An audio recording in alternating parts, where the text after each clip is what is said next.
All right. I think this... Sorry if this is loud. Let's see. Yeah, That's pretty normal.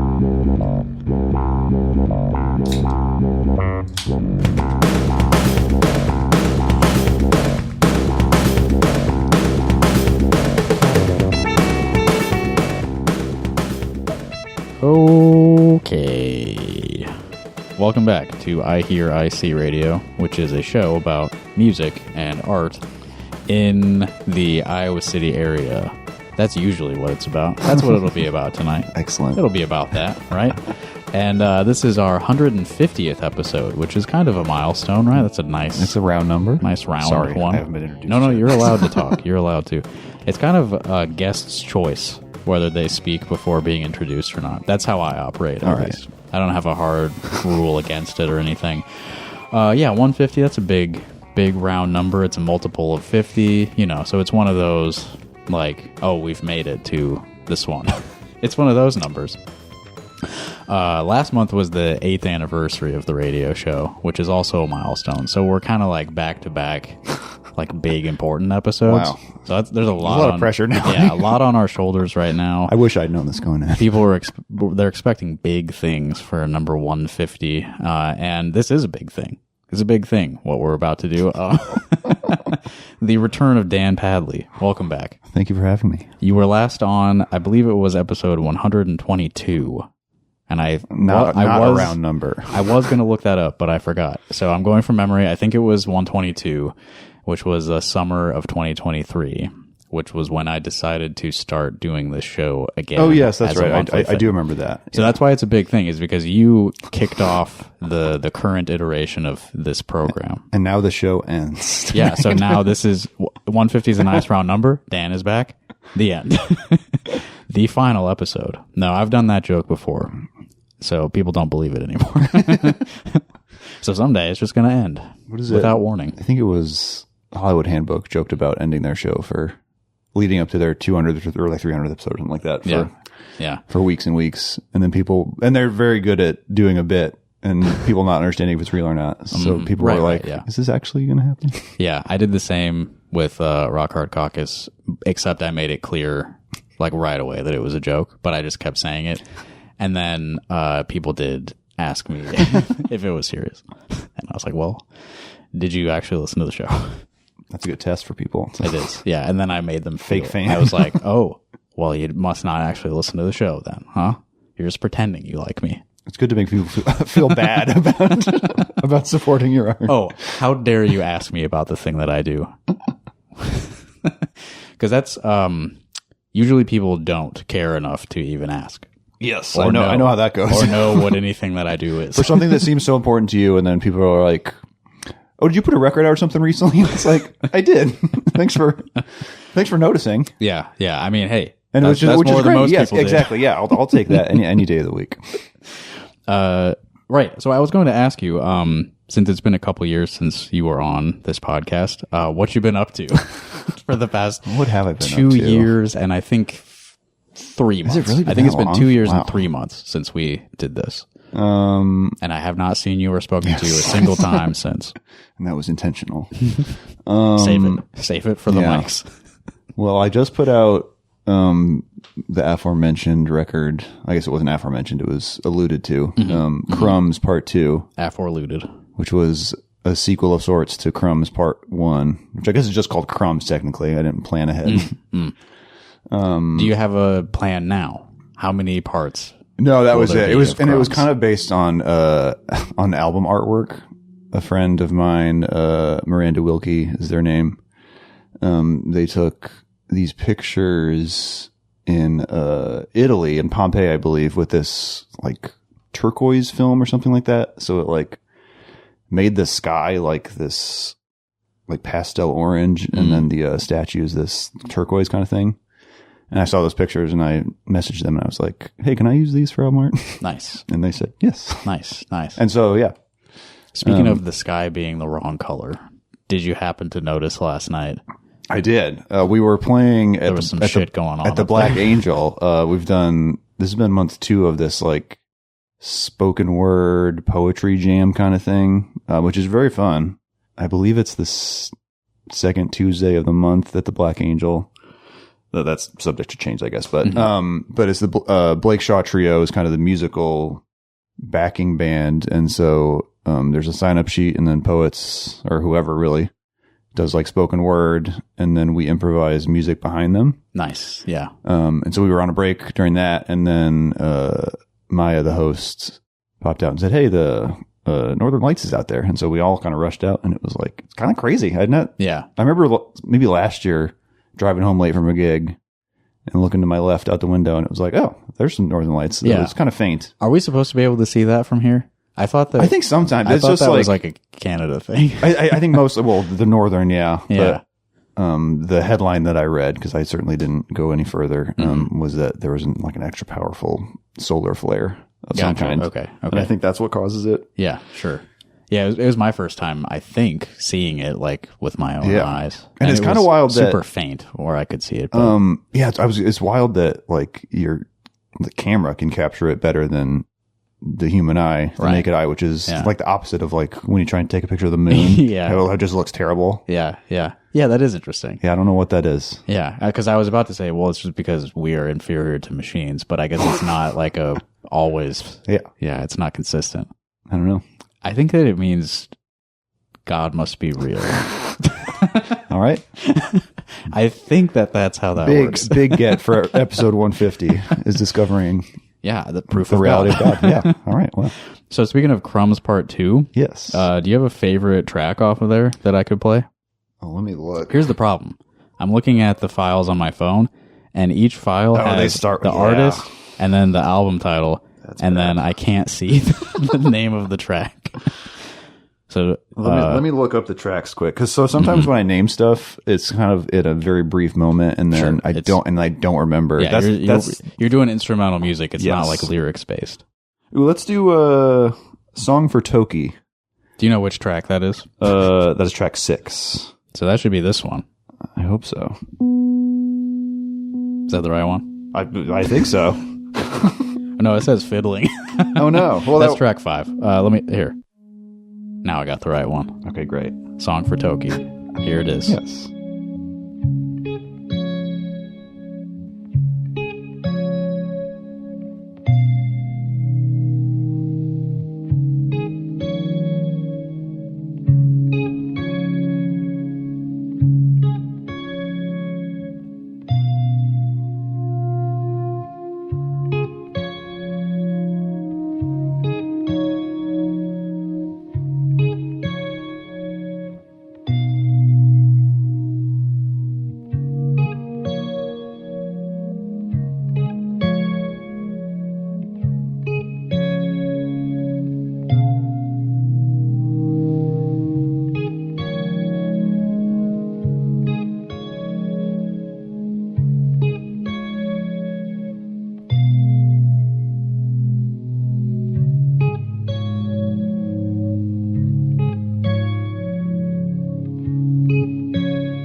minutes. So that's about half of it. Ooh. Listeners, if you liked that, go to danpadley.bandcamp.com. If you need to fall asleep. Get the rest of it. So that was a song for Toki, track 6 off of Crumbs Part 2. And you were telling me that Toki is a cat. Yes. A real cat. A real cat. A very real cat. A black cat. Brian Smith from the band Jack Lion, which is a great band if you don't know. You should check them out. Yeah, totally. Yeah. I needed one more tune for the record, and I think me and Brian were watching a basketball game at his house, and there was Toki, and then I went home and I was like, I'm gonna knock this one out. Yeah, dedicated for Toki. Something to Toki. Yeah. What was your process then for recording this? You just watched basketball with the cat, then you went home and you just cranked this out. Yeah, but most of the tunes on this were like, I didn't go back really. They were pretty improvised in like one sitting for the most part. So I was like, had a little loop thing that I started, like live looped it to a pedal, would record that track. I think I maybe played some stuff on that same track that was little guitar filler things. And then I think I added some synth for the next go round. And then I think that low stuff you were hearing as we faded out was the Wurlitzer, some low stuff on there that may have been looped and then even jumped down the octave. Yeah. But it was pretty immediate. Like you sat down, you recorded several layers, and then that's it. And it's pretty minimal, like post production too. I think if memory serves. Yeah, yeah. You don't remember. Yeah, because I know like for other records, I've definitely like spent time tinkering, which is good and bad. It's easy to get lost. Yeah, it's in there. In my experience, if I think too hard about production, I just stop working. Yes, yeah. It stresses me out. I let a project sit for years and don't finish it. I spend much more time thinking about things I want to do and then getting discouraged about actually doing them. Right. Yeah. It's kind of like, I set all the stuff up and then I listen to how I have it now and I'm like, well, kind of sucks compared to like what I expected. So maybe I'm bad at this and I should stop and give up. So that's kind of why I kind of like podcasts. Cause like, that's what I'm supposed to just be like, it's done. It's out. Yeah. I'm done. Yes. Just the quick cycle. I think I work better in that. Well, then I like forget it's like listening back to that. I don't think I've listened to that since I, I guess this is more akin to that kind of production cycle. Yeah. It sounds good though. Well, thank you. So you didn't, it was good that you didn't think too hard about it, I think. I shouldn't quit doing music? Not yet. Okay. Not yet. I don't think you've run out of juice yet. How do you think it works? Like creativity? I think you have a finite number, a finite amount of creative little bits in your brain. Yeah. Are we born with a certain number of like ideas or like seeds of ideas? It's minutes of music. And then, so I'm toast because I put out way too much music. Yeah. Right. So you want to get as much out as quick as possible and then you just retire. Early retirement. Yeah. That's great. You have no choice. Smart, You can't think of anything else. But how does it really work? Do you think that, because I've heard a lot of people talk about like these sort of like classic rock bands or whatever, where it's like they maybe have 3 good albums and then it seems like they just have nothing.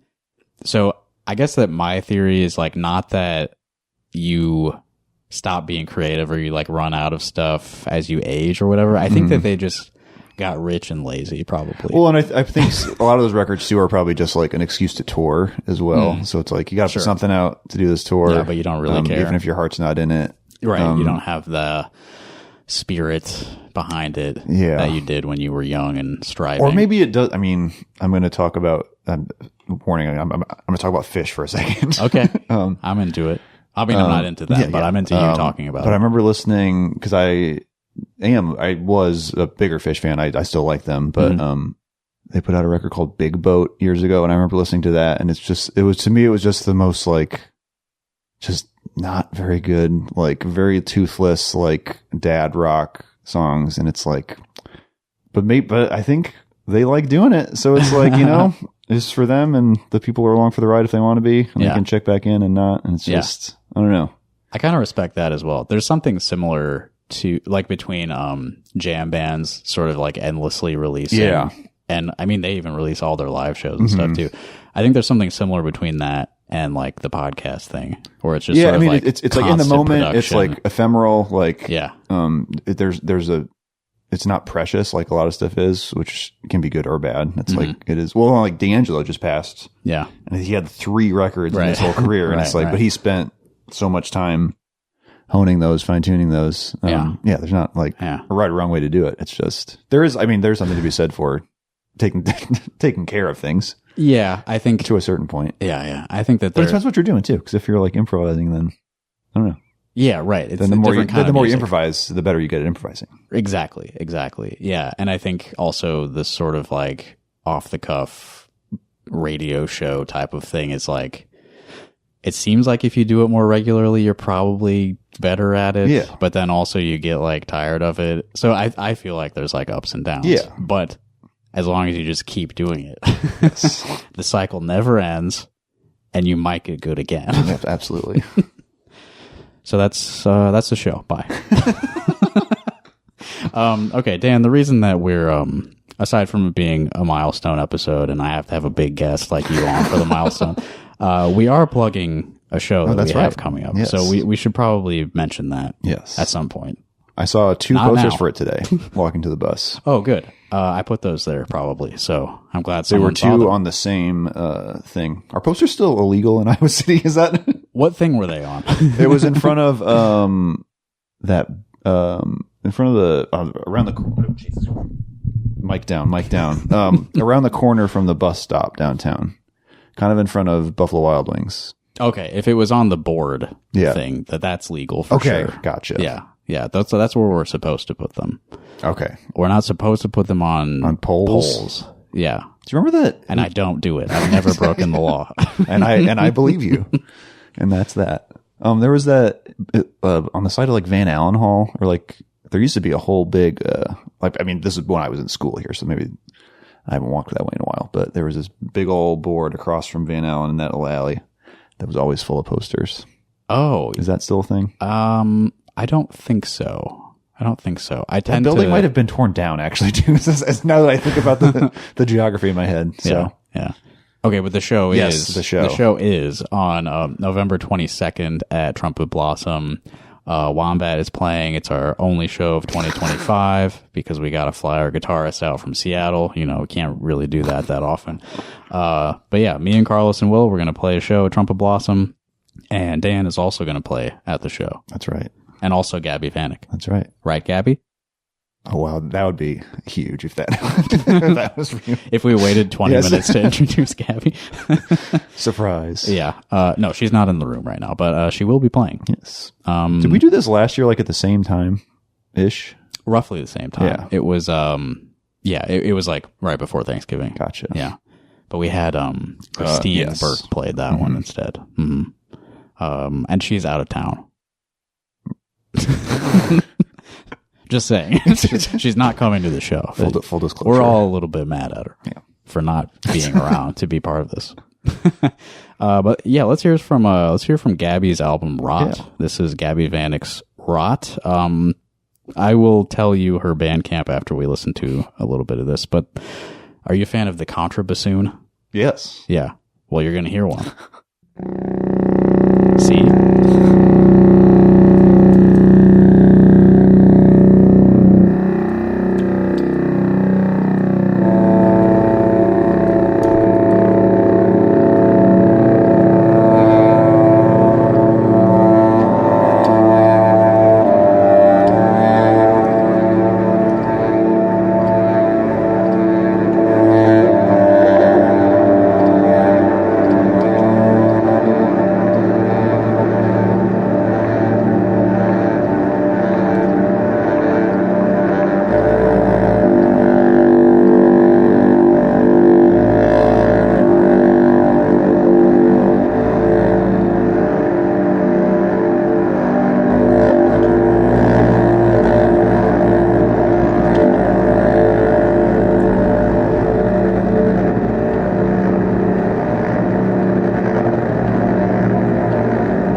All right, that was the first track from Rot by Gabby Vanek. Hell Hey, yeah. no. Sorry, I thought it was only going to play that track. Okay, so as promised, you can find Gabby's Bandcamp. She does not use her real name on Bandcamp anymore. She has a stage name. natachkanezvanova.bandcamp.com. Standard spelling on that. Yeah, it's just like it sounds. NETOCHKANEZVANOVA. You got that the first time. I don't need to repeat it. But yeah, that's her album Rot, which, as you heard, features contrabassoon very prevalently. I love that. Just super low with the double reed articulation. It sounds almost like physically impossible sometimes. You can like feel it in your chest. Yeah, there's like a looseness to it. Like it's, I don't know, something about there's like an abrasiveness to like double reed. Can I ask you a question? So double reed, I mean, there's two of them. two reeds, yes. And they're just like on top of each other? Yeah. And then, okay. Yeah. They're, you got like two reeds like this, and then there's like string and wire. Okay. I've seen the string. Wrapping them together on this end. This end that goes into what's called the bocal, which is like the neck of the bassoon. Okay. So they're strapped together. And so I only really play single reed instruments. So I'm only used to having one down here on my lower lip. But for a double reed, you got double the vibrations. Yeah. So when I play sax, it's like lip, teeth. Teeth on the top of the mouthpiece, lip on the reed. That's how I do that. And then double reed, you just got lip and lip. Okay. Which I feel like is weirder. Is oboe double reed too? Yeah. I should know this. You ever seen him? Dan is a jazz guy, so he doesn't encounter these as often. But yeah, the reeds sort of vibrating against each other, it gives it like the duck sound, and then it being so low, it's like you feel each vibration almost. Yeah. It's like slow enough that like the slapping of the wood together. Yeah, very low hertz, Anyway, I've been inserting PVC tubing on my saxophone, so I can get the same notes as the contrabassoon. So what's the point?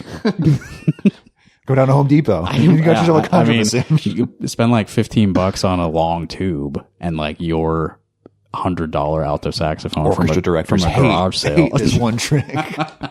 Yeah, you don't need contrabassoon. You don't need contra clarinet. You just add a tube to an alto saxophone. You got the same notes. Same notes, same timbre, and everything. It's perfect. It's a hack.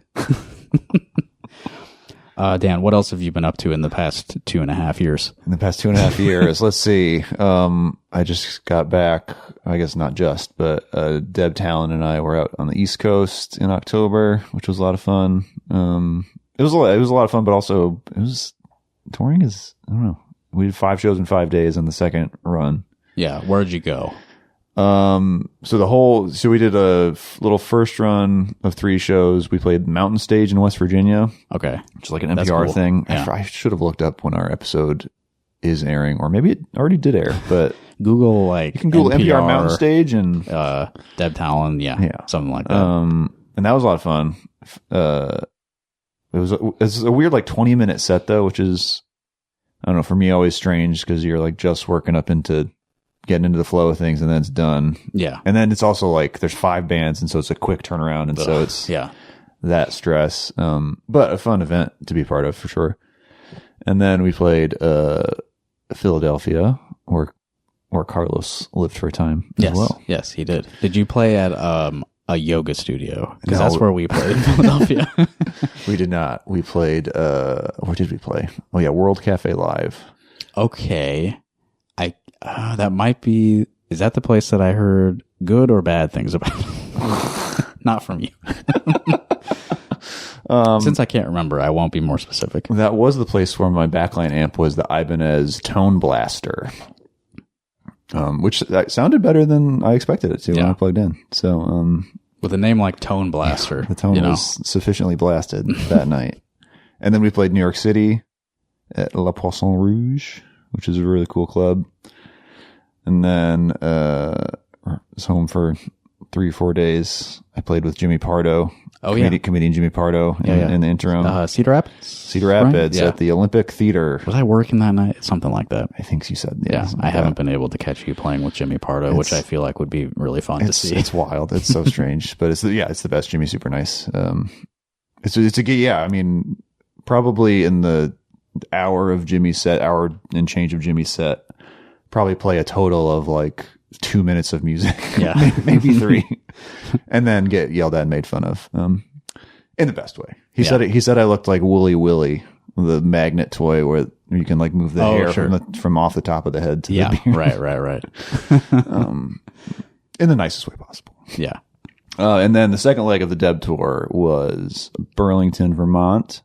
I got to meet the guy that's built 2 of my guitars out there. Oh, cool. Who was at the Writers Workshop in Iowa City in the 90s. So that was very cool. He's a super nice guy. Creston Lee. So he went to the Writers Workshop and now he builds guitars. Yes. Yeah. And I think he's got a book of short stories out. Cool. Super nice guy. Versatile. I think he was a carpenter. Where else did we play? Groton, Massachusetts, which is, I'd say outside Boston, but I'm not even, it's like way outside Boston. It's in northern Massachusetts at this beautiful, like music center. Then we were up in Portsmouth, New Hampshire, Farmington, Maine, which is a quaint little town in, I guess, central Maine. I met a pig on the street named Sir Jameson. A named pig. Yes. I was kind of, we were killing time before sound check. He's a resident of the town. Yes. So I was walking around. It was also like, it happened to be a day where like there was like a trick or treat event that afternoon. So like every store, like I went to a bookstore and there's this just line of kids coming in to get candy. And it was a little overwhelming. Yeah. Even at the little towny bar. Or maybe the kids were just outside and there was a guy dressed up as a Ghostbuster. But anyway, so I was walking around. I was like, I saw what I thought was a dog a couple blocks down. I was like, that's a funny looking dog. And then got close. It's so pink. And then I got, well, no, it was a potbelly pig. So it was like brown and tan. Okay. Yeah. And then got close and it's like, oh, that's a pig on a leash. Leashed. Yes. Like he's going to go somewhere. I think he did get tired at one point and then had to get picked up. Oh, and then Deb said she saw him independently later and he was maybe startled by a kid's costume because he was kind of freaking out. Oh, wow. And yeah. Squealing and oinking and all that. Yeah. Well, they're very smart. Yeah. They're almost as smart as us. So if you're scared of the costume, the pig is definitely scared of the costume. If your pets are scared of the costume, your pets are scared of the costume. If you're scared, he's scared. And then we ended in Portland, Maine, which Portland, Maine is a really cool city. Yeah, I highly recommend it. Been there? Yeah, I was in Portland. Yeah. Ashley and I went out there for a wedding in 2019 in the summer. So we drove around to a few different spots. Portland was one of them. Yeah, right. That's like the capital, isn't it? Yeah, I think that'd be a spot you would go in Maine though, because it's like. Yeah. It's the city. It's like southern Maine, I believe. Mm-hmm. Is it southern? Yeah, I think so. We probably flew in there. Yeah. It's like the big city out there. Yeah. Did you see, so you were at 2 places in Maine? Yes. Yeah. Did you see Stephen King's house? I did not know. Okay. And then I had to look up if Derry, Maine was a real place. and it's not. No. Castle Rock, Salem's Lot. There's lots of places out there that I feel like I saw a sign for actually aren't dairy real. on the drive, but I think we were maybe in New Hampshire, or maybe I made that up even, but I do remember thinking like, oh, I need to look up if dairy's real. There's got to be dairies out there. Yeah. Certainly. Just not in Maine. Yeah. Well, he's got a cool house. I saw his mail get delivered. Oh. That's the thing I remember about being in Maine was we saw. Is this true? Yeah. Yeah. We were driving around. We were up there for a wedding. We went up to, was it a Cascadia? Is that like? That sounds right. It's like that national Acadia? park. Acadia. That's what I meant. Yes. Acadia. And then like on the way back down south, like Stephen King lives somewhere in like the middle of the state, I think. And we were like, why not just try to see it? And we did. It's just like it's a pretty big house. Yeah. It's a nice house, of course. He's probably got hundreds of millions of dollars at this point. But it's like not crazy looking. It's like ostentatious. It's not like it's a large house. It's a little spooky, but I mean, it's that is his brand. Yeah, it feels like, if you go into it knowing that Stephen King lives there, you're like, oh, this is probably spooky. Yeah. And then it's like not. It's not like a haunted house, but it's like, ooh, there's like some Pennywise is sitting on the fence. The fence is pointy. And yeah, the mail truck was there. Well, just dropping some stuff off.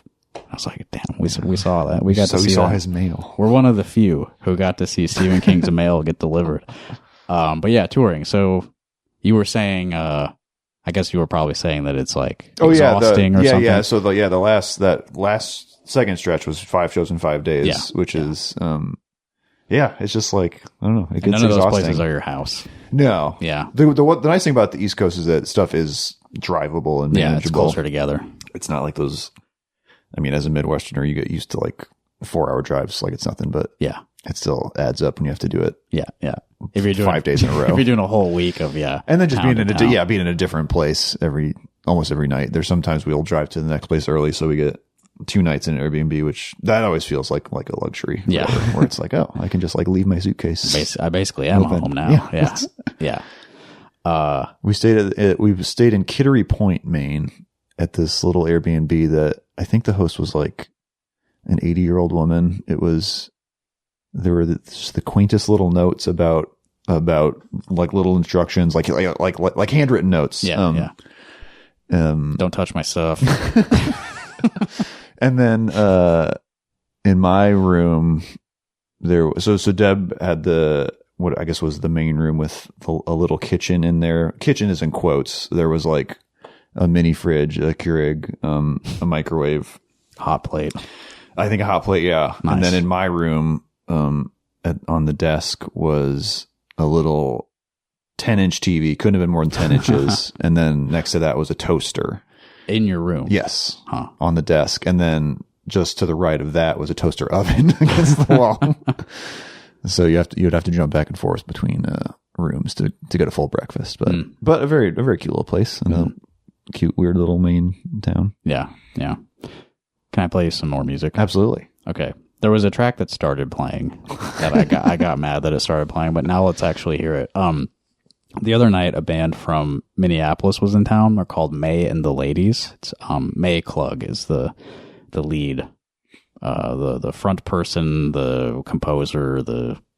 That's May of May and the Ladies, and she just released an EP called Inheritance. And well, basically, the show was at Close House, and like it was a really good show, but not very good turnout. It was like it's getting cold now. It's a Monday night.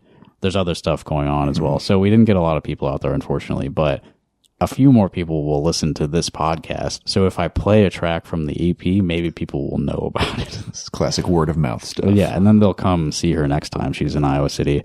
But she had this song called Med Spa that she played at the show that I thought was like, it's great. It's fun to listen to, but also the lyrics are like crazy and funny. So, and also, I'm not sure how intelligible the lyrics will be if we actually listen to it. So I might have to pull them up and read them too. But yeah, let's give it a shot. Med Spa by May and the Ladies.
I liked that.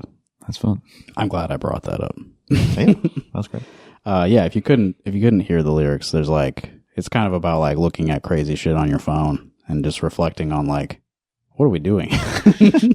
And then the last verse is like, the world is ending, but it's not ending here fast enough, and we deserve it the most. It's a great song. That's very funny. If you go to mayandtheladies.bandcamp.com, you can check it out for yourself. M-A-E, May? Yeah, no. Okay. M-A-Y. M-A-Y. Thank you for asking. M-A-Y and the ladies. And they were just in Chicago. I don't know if they're still on tour. I think they were out of Minneapolis? I think they were doing a short one. Yeah, they came from Minneapolis. I think they were in Madison the night before Iowa City. So they're doing like a Midwest thing. Hopefully they will tour again, and you can catch them next time, everyone who didn't come to the show on Monday. I was one of those people that didn't come to the show, and I'm sorry. Well, hey, you're in a large crowd. The people who did come, I can count on fewer than 3 hands. I'll say that. Do you ever get like a bitter about that? I try. I don't know. I don't think so I've played those shows certainly where there's fewer people in the audience than the total number of people that are playing. Yeah. I remember years ago I played at the Mill. I believe it was Crystal City, just the Crystal City duo. Mm-hmm. Or maybe I played with them too. Anyway, Tiny Houses, and then maybe it was me and Dana T doing a duo thing. I don't remember, but there was three little smaller groups. But there were also like in Iowa City that weekend. That night there were like 2 other huge. There was like a big show going on, and then 2 other shows, and it was just like I remember getting there, and it's like, oh, it's gonna be one of these nights where, yeah. Like if you take away like significant others of band members, it's pretty bleak out there. Yeah. But then I'm like, I've also not gone to shows when I could and should. Right. And so I get it. I don't know. What I like to do when I'm in situations like that, like I booked a show or I'm playing on a show and there's not a great turnout, not what I would like, What I like to do is take it out on the people who did come. Yes. That's a number one is you get mad at these people who did show up. Yeah. Where are all your fucking friends? What? You couldn't bring more people to the show? I did my part. I'm here working. This is what I do to make a living. I wish. You want me to live on the street. That's why you didn't bring more of your friends to the show. It depends on the show, but sometimes it's this weird relief where it's like, oh, like the pressure's off now. And so I can, feel freer to get loose and not care as much as it's a bad attitude, I guess. But it depends on the type of show too. I play a lot of just instrumental background music shows where it doesn't really matter. Right. I mean, it doesn't. I don't know. Whatever. It never actually matters. No, that's right. That's the thing. Yeah. Nothing kind of does. Nothing matters, really. Like I played the Black Angel with my trio on Halloween with Drew Morton and Justin LeDuc. And it was pretty slow. The beginning of the show was pretty sparse. Yeah. But we were also just like locked into each other and in the zone. And then I looked up at some point. I was like, oh, like more people have come in, and this is pretty cool. Nice. But it was that's a nice moment when you're so in the zone that you don't notice. Yeah, I tend to. I often like disregard the audience. Mm-hmm. Mm-hmm. I'm very internal and like closing my eyes a lot, just in like lockstep with the musicians on stage. Again, which is maybe I could stand to engage more with the audience, but. It depends on. I feel like they can feel it though when you're like really locked in with what you're doing. Yeah. I think for jazz especially, and a show like that where it's not like no one paid cover. Like if it's a show where people like bought tickets or whatever, then I'll probably like at least talk to the audience. Yeah, you got to look them in the eye and be like, "Thank you so much for being here." But if it's like we have merch in the back. And we love you. Merch that I probably forgot to bring, which I'm very good at doing that. Yeah. Hey, we got new merch. Yes. Yeah, we got new Wombat merch that's going to be at this show on the 22nd. First time ever, Wombat stickers and Wombat t-shirts. We are not the type of band Wombat selling out. Yeah, that's right. We're finally selling out. I think we're like 8 years into being a band. First time ever making stickers. What's the logo? Is the same as the poster? Yeah, it's very similar. Nice. It's a Carlos drew like a newer version of that same design, awesome. but it's very similar. Like the 3 wombat heads with their mouths open, like no one can see me doing that except you. I can see it. It's all for me. And it's like one of those drawings where like you don't pick the pen up. It's all one line. Yeah. So if you look closely, you'll notice, oh, he must have never lifted his hand off the page. Some say he's still drawing to this day. Yeah. For it to stay on the shirt, he has to keep going. He has to keep going to keep drawing it on you. I think we're going to sell those for like $20. So everybody out there, bring an extra 20 with you, please. Now, can I buy that with Klarna? Where I do installments? Yeah. Excellent. Yeah, we'll do that for sure. For those of you who can't afford a $20 investment, I mean, can any of us, do any of us have disposable income right now? It's not looking good. Yeah, we might need, well, here's the thing. You're not going to be able to afford any health care at all, right? So that's kind of an expense that's going away, right? So you're actually going to have more money in your pocket because you will not ever be able to go to the hospital or the doctor again in your life. And you could use this shirt as like a tourniquet or something too. That's true. It does serve, and it's a black shirt, so it's not like you're going to stain like a white shirt. It'll hide the blood. Yeah. You can wear it again after you have bled all over it. It's not that big of a deal. And the stickers, I mean, you could stitch someone up with all those stickers. Band-Aid sort of thing. It'll hold your skin together. Yeah. Why else do people go to the hospital? Illness. I don't think there's much we can do about like there's not like viruses antibiotics or whatever. Cancer. No. Maybe just become a big believer in vibration therapy things where people think that like certain frequencies have healing properties. You ever encountered that?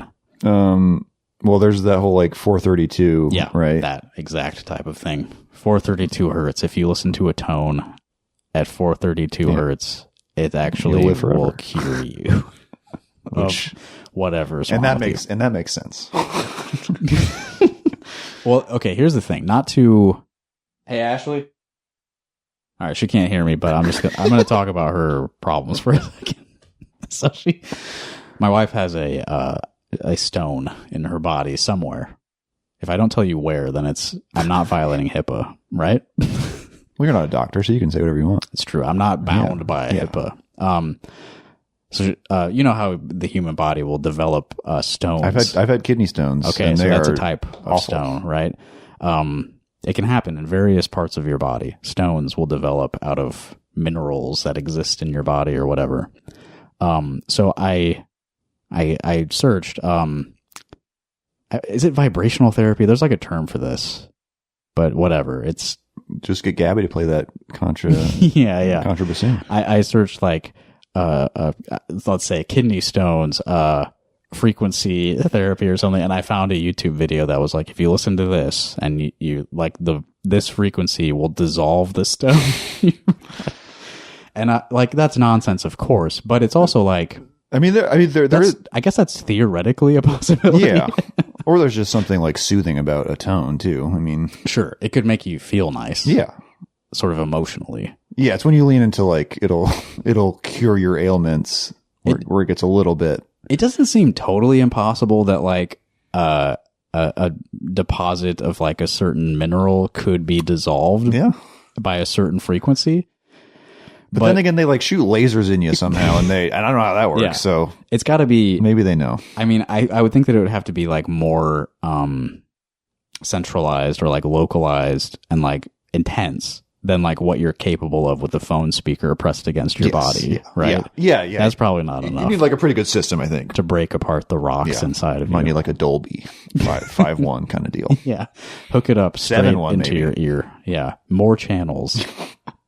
Yeah, because then it would be coming at you from different directions, so that could help, right? Anyway, this is all real. Did you know that I've been playing bass in a hardcore punk band? I saw this recently, yes. Yeah. There's a new band called Ascended Master that I played bass with, or play bass with. Do you play bass with a pick? I have been for this, yeah. In the past, when I've played bass, it's been for like musical theater. So that's mostly finger stuff, you know.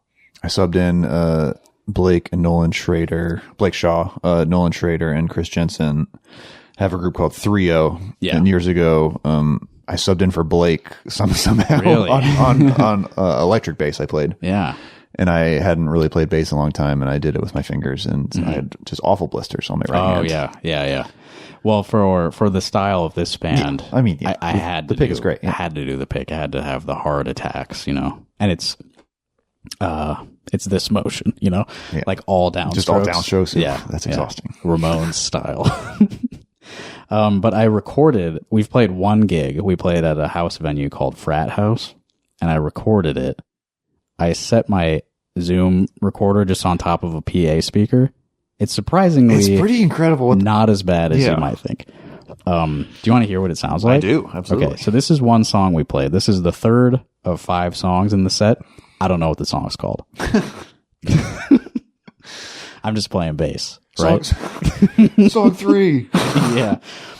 My notes, I could pull it up for you, but I like in a Google Doc, I put notes of like which song was which, and all it is like 1. Wait, now I can't remember which was which. But 3. So I'm going to play the third song. My note was 3. D, B flat, E flat. Hell yeah. That's like, as long as I remember the first couple notes, I'll remember the rest of the song. I don't know the lyrics. I don't know the title of the song. That's Oliver's department. He's the front man for this. I'm just playing bass. Here we go.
So that was fun. That's awesome. Shout out to August and Jeff, who are also in that band on drums and guitar. Listeners should note that Justin was playing air bass. Yeah. I wanted to show you what the notes were. And this part? It looked pretty accurate to me. This is B flat and E. There's a lot of tritones I've found. I'm not the one writing the riffs. We're playing dangerous territory. We may be summoning something playing all these tritones. And we did learn that God was real earlier. So and he hates that must mean that he hates this guy, the devil.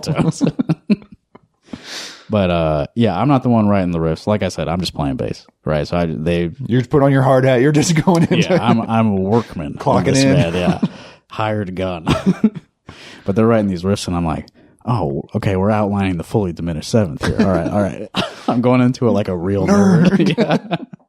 But I mean, for real, there's a song where it's like E, C sharp, G over and over again.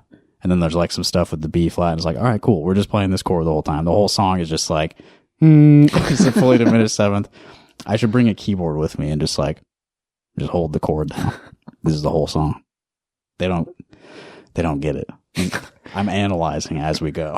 These punk kids, they don't know nothing about it. Fully diminished seventh chords. And it shows. So Dan, what do you got coming up? We talked about what you've done for the past 2.5 years. So what about the next 2.5 years? Yeah. Well, there's the aforementioned Wombat show. Mm-hmm. Near future, November 22nd. November 22nd. I'll be in the studio with Deb Town the day before that, working on not her next record, but the record after that. She's got a lot of stuff in the so there's something already. There's something that is very close. If it's not done, it's very, very close. And so not really sure when that'll be out. Months. Yeah. So she's working ahead. Yeah. Getting stuff banked. That's cool. What else? I'm going to look at my phone to see my calendar because I can't remember. Well, I know that people could go to your Patreon page where you've been releasing stuff pretty regularly. I do have that a weekly instrumental podcast, and sometimes interview episodes. Which here's another exclusive. We're gonna record that right after this, so you can hop on over to my Patreon. There's a part 2 to this podcast you're listening to right now. This is part 1. Honestly, there's not much else local to do in the rest of the year. It's winter. It's winter. That kind of always happens. Yeah. We're winding down here in the quiet town of Iowa City. My group Freegrass, with Tara McGovern and Blake Shaw, we were playing at the Black Angel on December 20th. So you got some time to get your affairs in order and to get to that one. Get ready for that one. Yeah, you've been playing at the Black Angel a lot, huh? Yeah, with various different groups. It's a great little spot. Yeah. I played there with drums for the first time with that trio, and I've heard it. I knew it was done, but it's a pretty small stage. Drums so are allowed. I was a little bit. They're loud in there, and they're allowed. Yes. The nice thing about Justin LeDuc is he's like the quietest, most sensitive drummer. Yeah. I mean, he can bash away if he wants to, but he's very aware of his volume and plays with just incredible dynamics. So I was not worried about volume there, but just space where it's. But don't bring too many drums. Yes, yeah. But a trio fits pretty good on there. Yeah. Justin has small drums, right?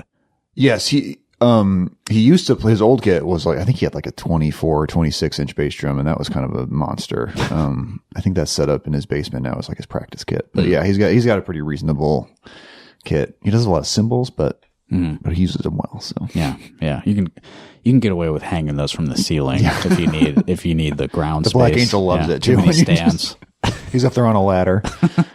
Hang them from fishing wire, and then you don't have to take up too much carpet space, But honestly, that's not a terrible idea if you want more cymbals. Yeah. But then I guess they're less stationary, so when you hit them, they like swing around. Yeah, that's dangerous. It's like a saw thing. Really fun, actually. Yeah. If you hang them high enough, then they're just swinging over everyone's heads. But then you have to. I bet that would sound cool too. Speaking of sound healing, you get some cymbals moving, and then yeah, people do that. If you take the what are the little finger cymbals? Is that just what they're called? Finger cymbals? Yeah. You do that, and then you shake it around. Oh yeah, I've seen people do that a lot. And the shaking, of the cymbal is it the Doppler really effect? The sound. I guess so. Is it? I suppose it is. Yeah, I said that as a joke. I think it's the same principle, right? It's just not passing you. Yeah, it's not a car driving by. Right. A cymbal car. You ever see the video of the guy on skis with the trombone? You seen that? I think so. That's like the best Doppler video. If I haven't, it sounds very funny. Yeah, you can imagine. Yes. If you know what the Doppler effect is, think about a man on skis with a trombone passing you. It's sort of like that. Well, thanks for listening, everyone. Come and see us November 22nd. Please. Wombat. Or we'll be mad, apparently. Oh, yeah. And if you do come, I'll be mad at you. I'll be mad at you for not being more people. If you come alone, I'm going to be mad at you. If you're only one person, you better become two people at least. All right, so Wombat's playing, Dan's playing, Gabby Vanek's playing. I'm going to play a little bit of a Wombat track for you now from the album we released last winter, which has two titles. To Search for a Rider Destroyed, and the other title is Go to the Ant, Thou Sluggard. And I'm going to play the track off of that, which has the title, which I can definitely see right now. The title is Counted Among the Eyes. And I'm only going to play a little bit of it. So if you want to hear the rest, go to wombatnoise.bandcamp.com. Thanks for listening. And go over to patreon.com/Dan Padley, right? That's the URL. That sounds right. That's probably it. Go there once you're done listening to this, and you can hear part 2. Yes. Love this. Cross promotion.